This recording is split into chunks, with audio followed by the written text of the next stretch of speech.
listening to the most original talk radio station anywhere.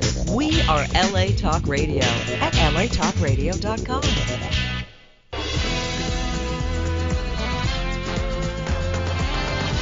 You're listening to Oscar's Guitar Shop with Oscar Jordan, right here on LA Talk Radio. What now? Let me tell you what now. I'm gonna call a couple of hard pipe-hitting niggas to go to work on the homes here with a pair of pliers and a blowtorch. You hear me talking, hillbilly boy? I ain't through with you by a damn sight. I'm gonna get medieval on your ass.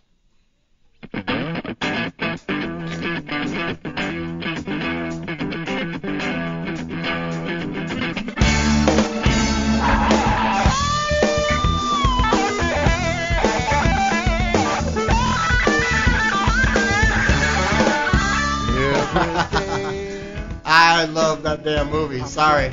I love that movie. Me and Kirk are cracking up. That is one of my favorite scenes of all time in moviedom. I'm gonna get medieval on your ass. Hell yeah. Awesome. Greetings and salutations. Welcome to another episode of Oscar's Guitar Shop. I'm Vintage Guitar Magazine contributing writer Oscar Jordan. And I am burdened with glorious purpose. Yes, I am. I am indeed. Can you dig it? Yes.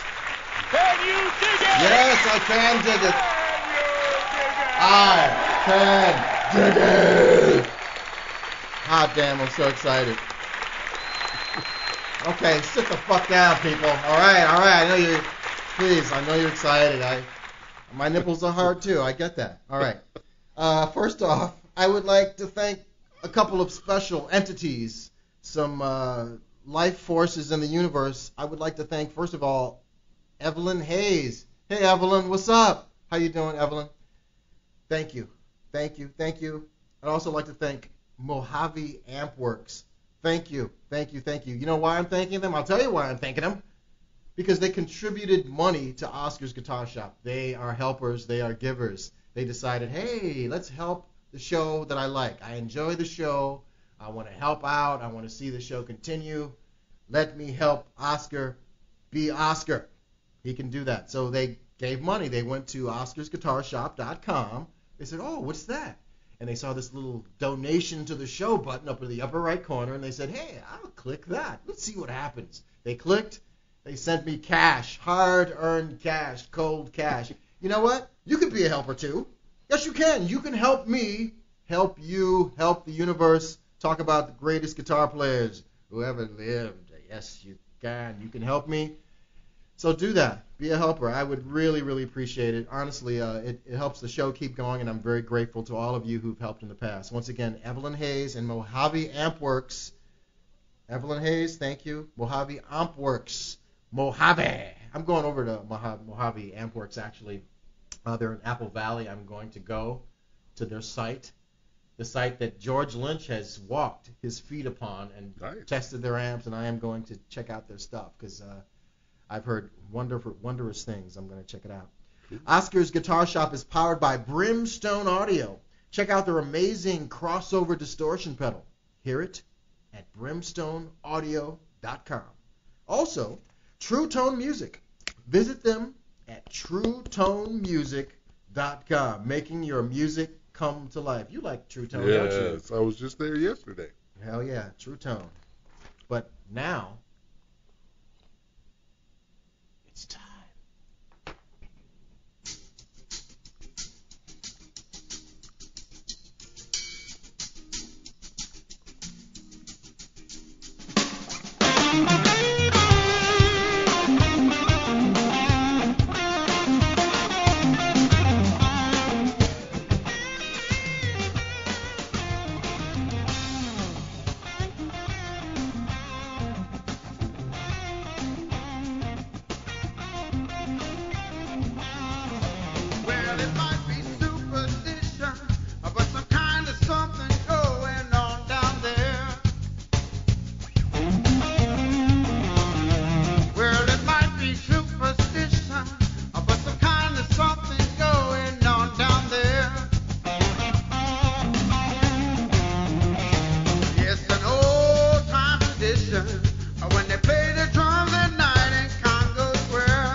guitar phenomenon Kirk Fletcher is a 2-time WC Handy Award nominee and has done time in lending his talents to such artists as Charlie Musselwhite, the Fabulous Thunderbirds, Hubert Sumlin, Michelle Branch, Kim Wilson, and James Cotton.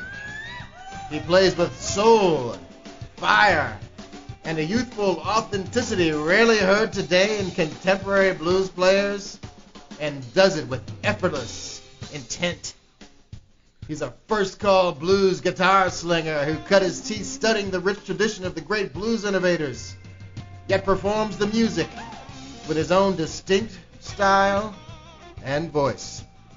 He performs all over the world, teaches at the Musicians Institute, and his albums I'm Here and I'm Gone, Shades of Blue, and My Turn is a blues tour de force in exemplary blues playing. That means it's really good. That's basically what I'm saying. It's really good. Ladies and gentlemen, it is a proud, wonderful experience for me to invite a good friend of mine. I've known him many years. He's the coolest guy I've ever known in my whole life. Give it up for Kirk Fletcher. Yeah, that's for you, man. Wow. Can you dig it? I can dig it. Can you dig it? I can dig it. We can dig it.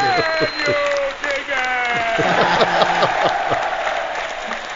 Kirk, everyone loves you, man. Man, so much love. It's such a beautiful thing and so great to be here, Oscar. I'm so glad you had me come down. It's already cool and we haven't even started yet. I know we've already had like 2-hour interview and we haven't even. We got to save something for the show. I don't know what we're gonna do now. You know, we were all done really. But I gotta fade this into what we were just talking about. Mm-hmm. Is we're talking about the way the world is today, and how it's hard to get gigs. Even when you're as good as you, it's hard to get gigs. I don't know about that. I mean, but it's hard. You know what I mean? It's Yeah. the world of people. You know, the booking people. It's hard to make money with trying to make money off albums. And then the key point is sideman Mm-hmm. versus band leader. Yeah. And where are you with that? That's a journey. So where is that? Where are you with that?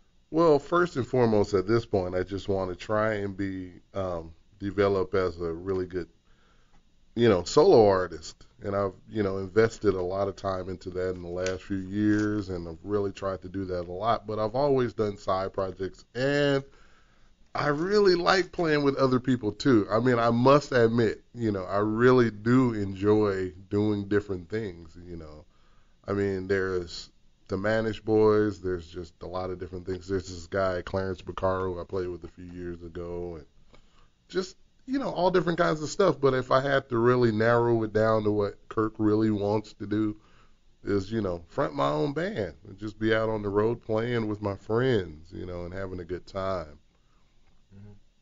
If it were that simple. If it were that simple. Easier said than done, my friend. I know, right? Easier said than done. Yes. Oh my God. It's tough out there, man. It's tough. But so let's say it's a perfect world. Uh-huh. Let's say the world is perfect and there's rainbows and daffodils, and Kirk Fletcher gets to play and make a lot of money doing whatever he wants. It doesn't matter. Oh, they don't want you to. You're not stuck in blues. You can do whatever you want. What kind of music would you be playing? That's a very good question. No, I think that I would still probably do my own band and play with just the people that I love, which I already do anyway, so I'm halfway there. And I'd also, do other things. I would do, I would have a lot of different projects. I'd like do really, really, really traditional blues. I would do funk, I would do just different things, And I think that even since it's not such a perfect world, I think I'll get around to it. It may take a little longer than, Yeah. But I think that, with the friends I have and the people I know and everything, I think that my dreams will come true. It might take a little while, but I think it all happens, Well, I have friends and we talk about you behind your back. Uh-oh. And we find you fascinating. Because here's the thing, you have a skill set that is superior to most human beings on this planet. Oh man. And I know you're blushing, and black people can't blush. You can't see it, but they actually do blush. This is true. Most people who know your career, they know about you coming up, and you came up under the wing of like people like Al Blake and Junior Watson, and you learn the good stuff, Linwood Slim, and learn how to play behind harp players and West Coast swing, and that's stuff that it's hard. You can't even buy that. Yeah. You can't buy that. And you got it, and you as a young musician, you actually listened. Well, that's funny that you bring that up about listening, because those guys were really, really great, and they really taught me a lot and everything. But I think it's very important to listen, And well, but I mean, like how like younger people, I don't want to listen to you. I exactly. I want to go. I want to go listen to some pop band. That's what I mean. Exactly. And you have that unique thing where you decided to listen, and you said yes. You said yes. I want to take this into my thing, and that's what you did, and that's what I think is really cool. Well, I appreciate that, but I think it's a lot of fun. Yeah. Well, here's my point. Is that you listened, and but there's more to that. There's more to you than that, because I have seen you on your own gigs, and you played Prince songs. We weren't supposed to talk about that. I mean, you know what I mean? It's like you were. You have the discipline to do kind of like early 60s B.B. King, but then that's when you're on the clock. But when you're on your own time, you play Hendrix or whatever you want, and a lot of like post Hendrix African American players, they become a melting pot. Yeah. And I'm myself, I'm guilty of that too. When I play, I put everything I know. Yeah. Where you that's cool. are able to you can do the melting pot thing too, but when you're on the clock, it's live at the Regal. Bam. Well. And you can nail that shit, man, and that's amazing. It's funny because I just really I kind of went through this thing like when I was maybe 19 or 20. I just wanted to really, really be engulfed in traditional blues. Mm-hmm. And I come up, listening to Prince and all that, Funkadelic and Zapp and all that stuff, and church music, quartet, and really, sanctified Church of God in Christ. So, with all that being said, I just wanted to dig deeper and deeper because blues were what really, changed my life. And my parents were really into blues, before they got, saved and sanctified and everything, So it was just, that music always appealed to me. So I said, I'm going to have to throw away all of everything except traditional blues and just be engulfed with that for the rest of my life. That didn't quite work out, but, that's, and I think that really helped just give maybe my playing a little bit more foundation, depth, and stuff like that, But I realized that I couldn't do that because you always kind of go back to your childhood at some point, or something, the things you loved growing up and, first loves and the music that got you going when you were first starting to play guitar or whatever, and I realized that, damn, Eddie Van Halen rules, and Jesse Johnson and Prince and P-Funk and, Eddie Hazel, Roger Troutman, all of those guys, they really, really are cool too. I won't play, Eddie Hazel on a Al Blake gig or something like that, or Hollywood Fats, band or something like that, but I love it. I might, it's just, I don't know. It's just. Well, here's my point is that, this is my analogy. Like, for example, Vernon Reid. Yeah. Now, Vernon Reid has studied blues. Yeah. He has played blues. He grew up playing blues. Yeah. But he's not going to go play with Kim Wilson. he can't do that gig because he cannot play in that traditional style all night long. He's pretty talented though. He's very talented, but that's not his thing. Yeah. And if he wanted to, he probably would start off and then drift, and then it would be colder personality guitar solos or something, But but the idea is that I'm impressed by you is that as you can play as wild as you want, but when you're on the clock, you dial that shit in. And here's an example of just being on the clock and just nailing it and playing what's appropriate. This is a cool tune. Check this out. It's River's Invitation from the album Shades of Blue with Tynus Tasby. Tynus Tasby on vocals.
Man, see, that's what I mean. Wow. Like, that was a long time ago. You're in the pocket, and I can hear the notes, and it's deep. Yeah, it's deep blues. You're playing that deep. It's so funny to hear that. Because that was 25 years ago when we recorded that. 37 years ago. No, it's I just feel like it's sort of like I was almost trying almost too hard to stay within a certain thing, and it seems like that was right around the time, right before I started playing with Charlie Musselwhite, I think, when that actual music was recorded. And I'm not saying anything negative about the record. It's cool and everything, but Charlie Musselwhite was really the guy to really let me kind of, stretch out in the blues and giving me a avenue to really play whatever I want and not be so restricted to one thing, which that is amazing too. Both sides of it I like, but Charlie was really the guy that was like, Kirk, go, play, come on, Be yourself. Yeah, so I really feel I've developed my voice more with Charlie Musselwhite. That's great. Yeah, he's a legend, and you got to play with a damn legend. How you like that shit, man? Charlie rules. Charlie is a legend. Give it up for Charlie Musselwhite, ladies and gentlemen. I'd just like to say briefly, this Sunday, June 9th at 4 p.m., Kirk Fletcher and friends, along with Joey Delgado, will be at Buster's Beach House in Long Beach. That's Long Beach, California, if you didn't know. Buster's Beach House is located at 168 North Marina Drive in Long Beach, California.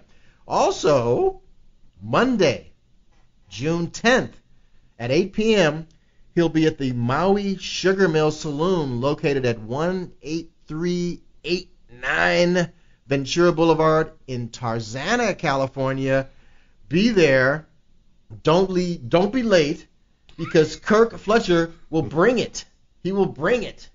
Yes, he will.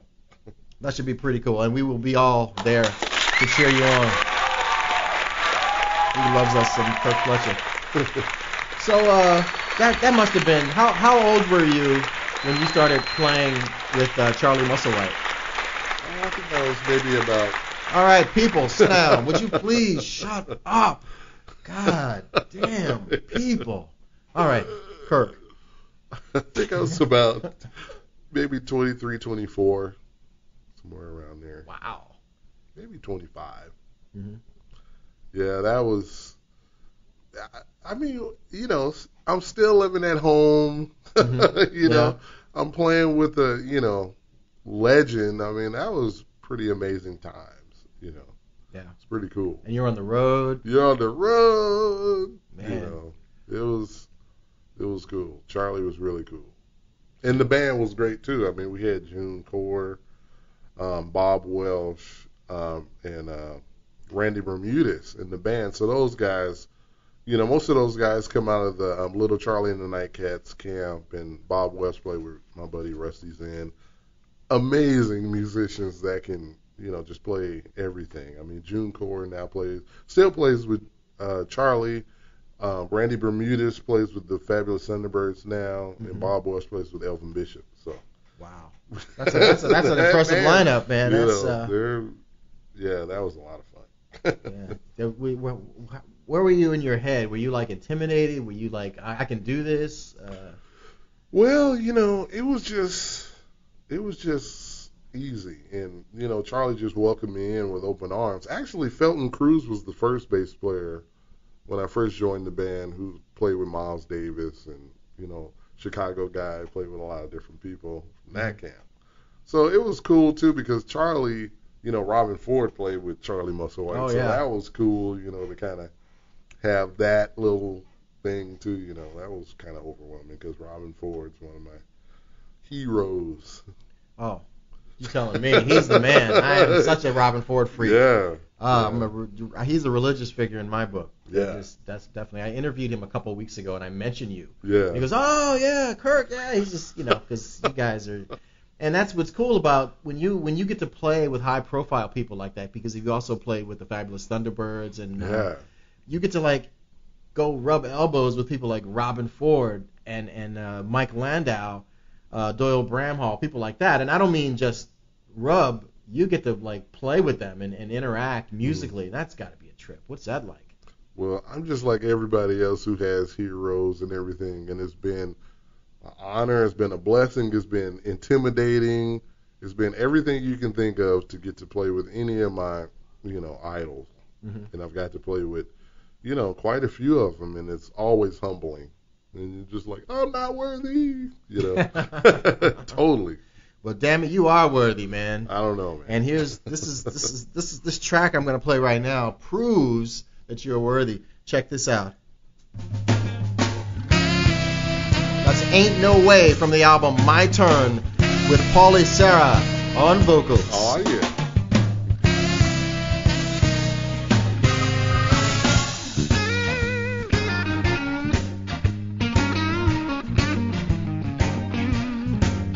Well, you can go on, darling.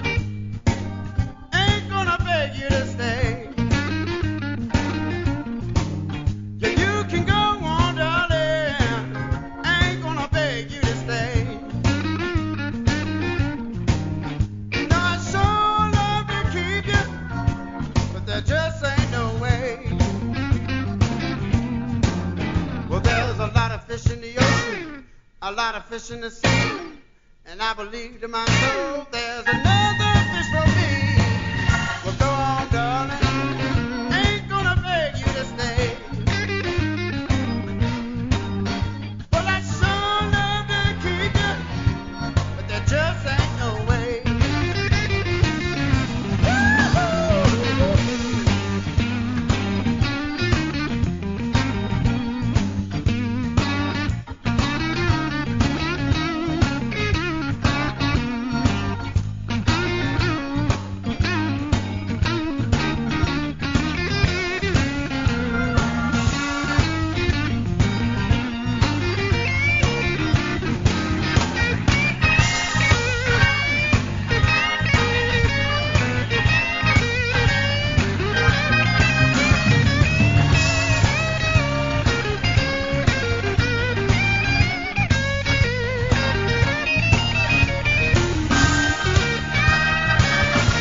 can miss one, but well, another come along. Oh, darling, ain't gonna beg you to stay. Not sure love will keep you, but there just ain't no way. If you can go on, darling, ain't gonna beg you to stay. But you can go on, darling, ain't gonna beg you to stay. Not sure love will keep you, but there just ain't no way.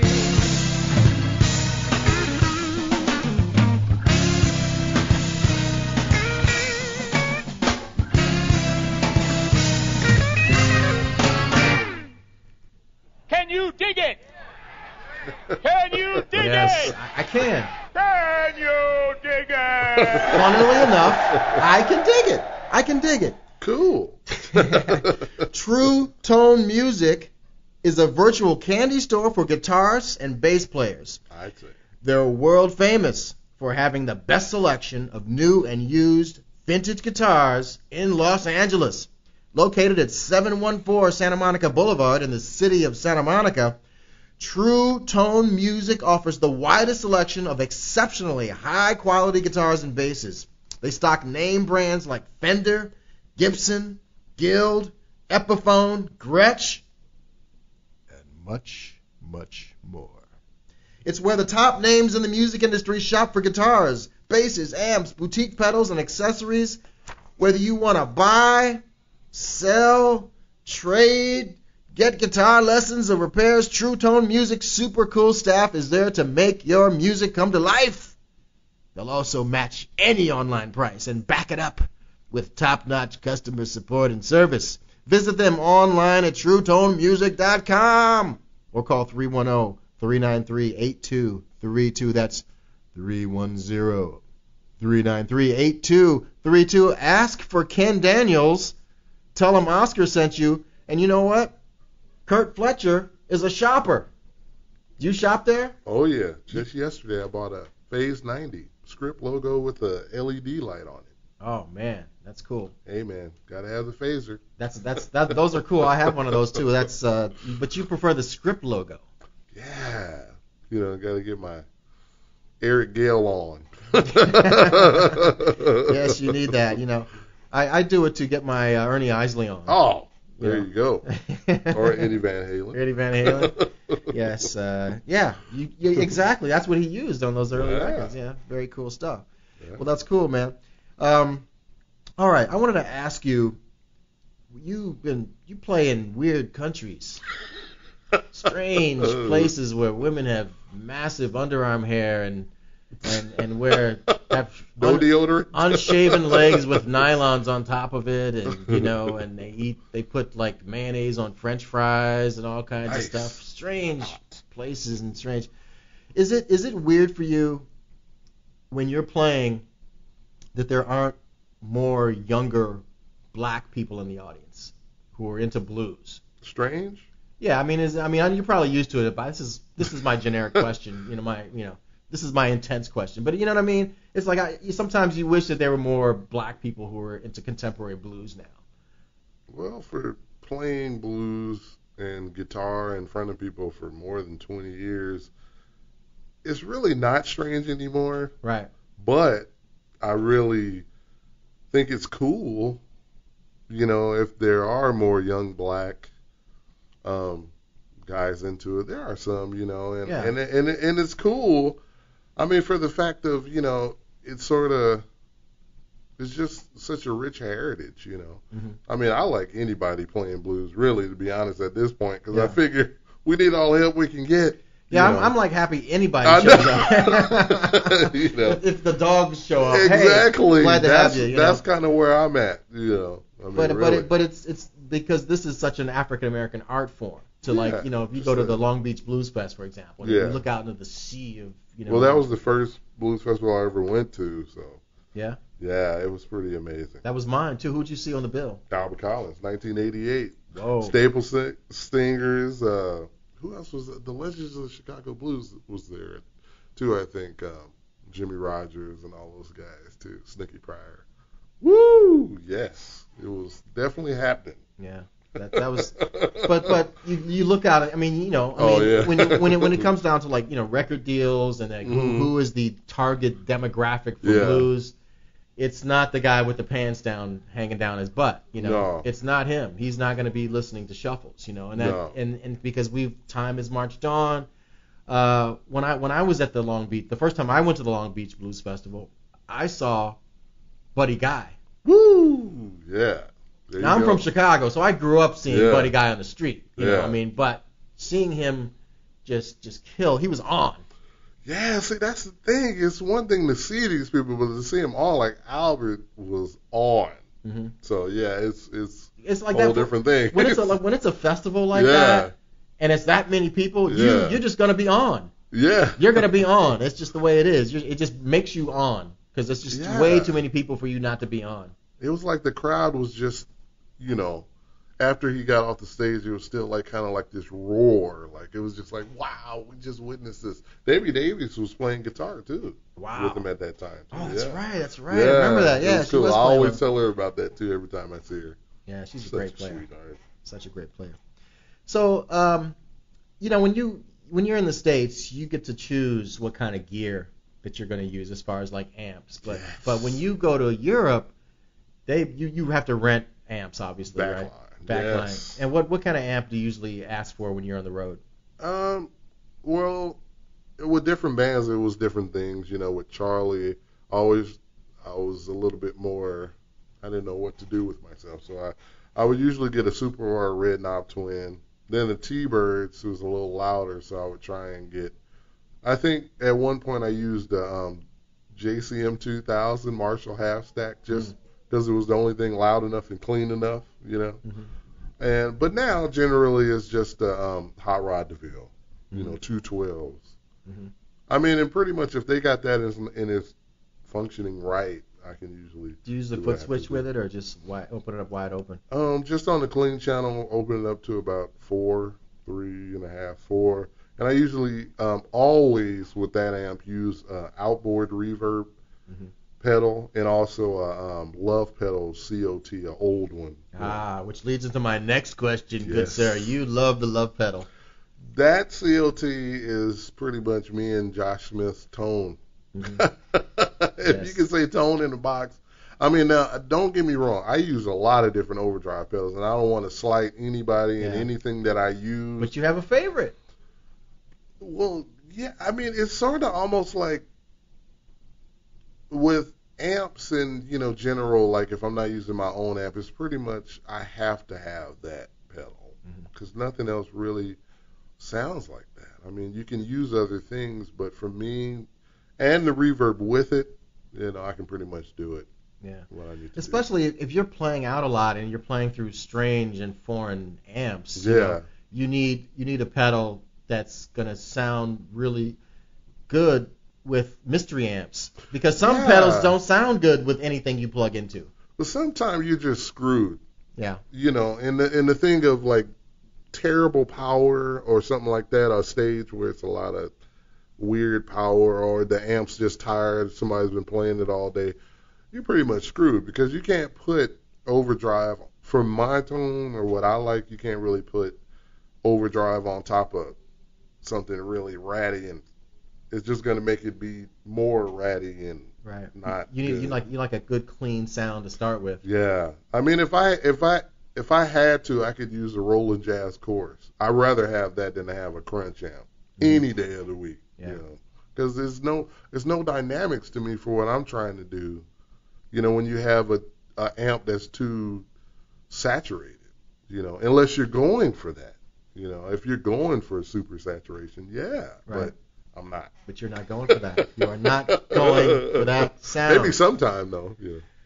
It may be if you were going to play in the band Living Colour, then perhaps maybe. But still, I want to have a lot of output. I want to have a lot of volume. And you want some clarity, because clarity is power, right? I like to think so. So let's say you have to go to Bangladesh tomorrow. Tomorrow you have to jump on a plane, and I have to grab my pedal board and take it with me Tell me what's in that pedal board carrying case that you're going to bring with you. The COT and a reverb pedal. And what kind of reverb pedal? You know, I've been using different ones. And a shout out to Morgan Amps. He made this thing called a Shadow Verb, and it broke. I don't have another one because he stopped making them. But I just want to try and give them. But that was really cool. But I really just, Shadow Verb or whatever is working at that time. I have like a few different ones. But the new one is the Mad Professor Silver Spring Reverb. Been using that. He makes good stuff. Yeah. And also before that, I was using the Holy Grail. That's what I got. Yeah, I got two of them. Yeah, the Holy Grail is great. Yeah. That was like one of the first ones where you could find something small to put on your pedal board that sounded halfway decent. Exactly. And it works. Yeah, that chip or whatever they use in there works really good. And another reason why I use the reverb, because it kind of seems like it kind of pads the input of the amp and kind of smooths the amp out. Because if you don't run with the reverb, it seems like it's a little harsher, with these new Fender amps, Right. Nothing against new Fender amps. Nothing against new Fender. We love new Fender. We love you guys. But my amps are older than my underwear, so there you go. Yeah, so there you go. So do you have a wah or anything else? Any time-based effects or anything else? It depends. No, really. No wah. So just the COT. I love using wah and all that stuff, but with the weight and all that constrictions of flying, a lot of times I want to bring just a really great guitar and a couple of really great pedals, and I might bring another overdrive or something too in case that. Didn't you used to use the RC Booster? Oh man, I still use the RC Boost. See. I'm telling him what he has. But the RC Boost is great and it works amazing. I mean, I think that's the best boost for me that they make. But trying to boost an amp that's really sloppy and really, you're trying to boost the clean tone. So if the amp already has a terrible clean tone and it's really farty and the bass is all mushy, you kind of need to turn that amp down and try and get it as clean as you can, and then put like some kind of COT or something on top of it. So that's the reason. Because you don't want to boost crap. Exactly. Exactly. We shall not boost crap this day. But the RC Boost is amazing. Now here's an example of a song where you are not, in fact, boosting crap, but you are boosting good damn tone for days. Check this out. That's Welfare Blues from the album Shades of Blues with Finest Tasby on vocals.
badass, man. Oh, dear.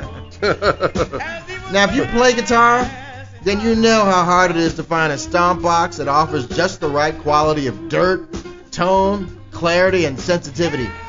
Brimstone Audio's Crossover Distortion pedal harnesses the power of 2 independent gain circuits, a continuously variable crossover, and a discrete mixer to allow you to create huge layered guitar tones. It's bi-amping in a box.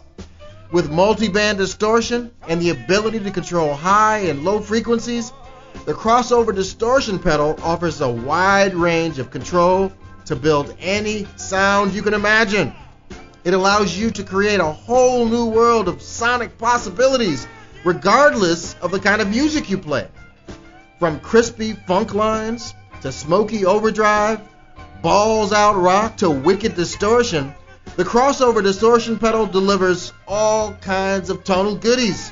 It sounds great for bass, and it's made in California. Go to brimstoneaudio.com and hear it for yourself. Check out their sound clips and video demonstrations. They are amazing. That's brimstoneaudio.com. Check it out. They make some really, really cool stuff. All right, so I'm going to... I had some questions about the pedal because I'm using it on my board. So I'm going to give one of the guys that works for Brimstone Audio, his name is David Beers. And hopefully he'll be there waiting patiently. And Hello. Hey, David, is that you? It is. Hey, ladies and gentlemen, it's David Beers. Yeah. Oh, thank you. See, they love you too. Everyone loves David Beers. That audience is too much. I know everyone loves beer. I don't know about David Beers. So how you doing, man? Going great. Show's going awesome. What's up, Kirk? What's happening? How you doing? Doing great. Your playing Awesome. sounds awesome. Loving it. Thanks. Well, hey, man, as you know, I was on the phone last week with Enor Wildboar. We were talking about how he uses the Brimstone Crossover Distortion pedal. Now, he basically uses it as a tone sculptor, meaning that it's always on, and then he'll kick in a boost every now and then on the right side. Whereas me, Sure. I set it up to give me some crunch and then more crunch with the boost side, and so it's two different things. And we were talking about how our key knob is the mix knob because it allows us to kind of mix the tone with the room. Can you give me an idea? Because I'll just preface by saying people email me and they go, "What the hell is this pedal?" They're intimidated. They're intimidated by all the knobs and everything. They're like, "Oh my God, I don't want to look at that thing. It make my brain hurt." But could you explain to them how simple this pedal is? Yeah, it's essentially like playing out of 2 amps. Just imagine that you've got 2 amps going, and one's for your bass frequencies, and one's for your treble frequencies. And so you're going to need a couple knobs for each amp, and then you're going to need that mix knob to just adjust the balance between the two. So that's the essence of multi-band distortion. Is it's separate distortion for high and low frequencies. Yeah, and once you dial it in, you're done. You're not constantly twiddling. You basically dial in your sound, and then you can use your mix knob to dial in the room. That's just right, because just like you were saying last week, when you're trying to adjust your tone for the room that you're in, let's say you turn up your bass knob because you want more bass, well, you've actually just changed your mid-range and your gain, too. Mm-hmm. And with this setup, you can set your tone and just adjust the mix, the balance between the high and low portion of the pedal without actually changing your tone. So that's why we designed it with the mix knob as opposed to 2 master volumes. Yeah, and that's basically when you guys created this pedal, that was what you wanted to have to distinguish you from the bazillion of other stomp boxes. Is that you got 2 amps in one pedal and a mix knob? Absolutely, Oscar, because, as you know, all the guitar tones that we love on all the records that we hear are not just one guitar, but actually layers of guitars.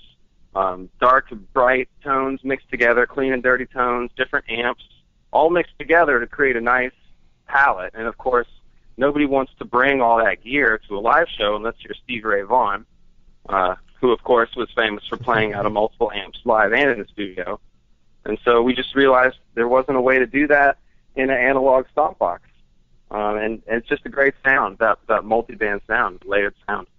Yeah, well, that's a great, I never thought of it that way, but you're right. I mean, people don't think of it that way. They think live is studio, but if you could get a studio quality sound on stage with like the, how we do a, clean track, there's a slightly dirty track, here's a treblier track, here's a more bass, that's how it's done.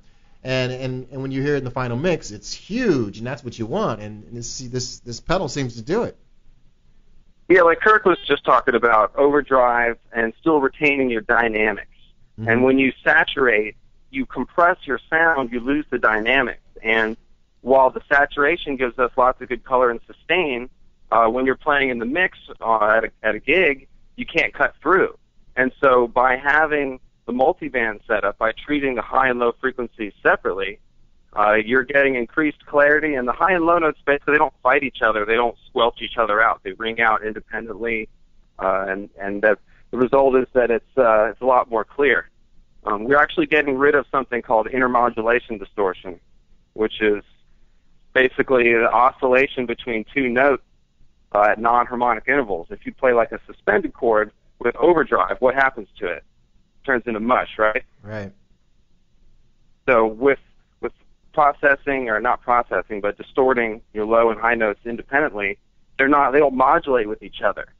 And so you can play these big open chords with distortion and actually hear all the notes and get less mud and white noise. Yeah, that's the bottom line. Which is a good thing. Yeah. We don't want mud, and we don't want all that compression. Hey man, thank you so much for coming on the show and clarifying that. I hope all these people will stop sending me emails, and they will finally get what you're talking about. But I could talk about this all day, so I got to have you on again. Thanks so much for being on, man. I appreciate it. Absolutely, Oscar. Keep up the great work. We love the show. All right, thanks a lot, man. Take care. Oh, thanks. Take care. Yeah, that was David Beers from Brimstone Audio. Well, now we're at that wonderful special part of the show that everyone waits for. They don't really care about the beginning of the show. They care about the end of the show, which is when we have to come up with the burning question.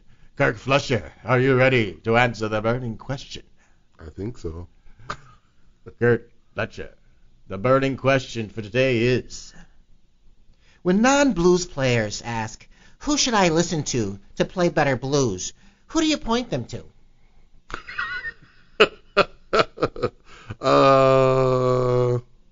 Depends on what kind of blues they want to play. They don't know. They don't know what B.B. King.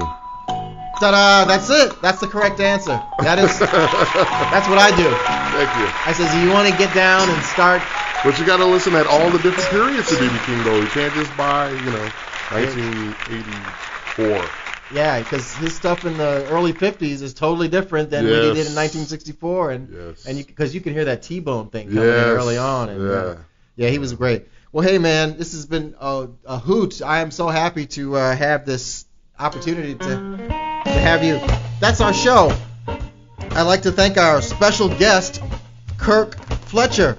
Set mind to purpose and visit him at kirkfletcherband.com and purchase every piece of music he has ever written.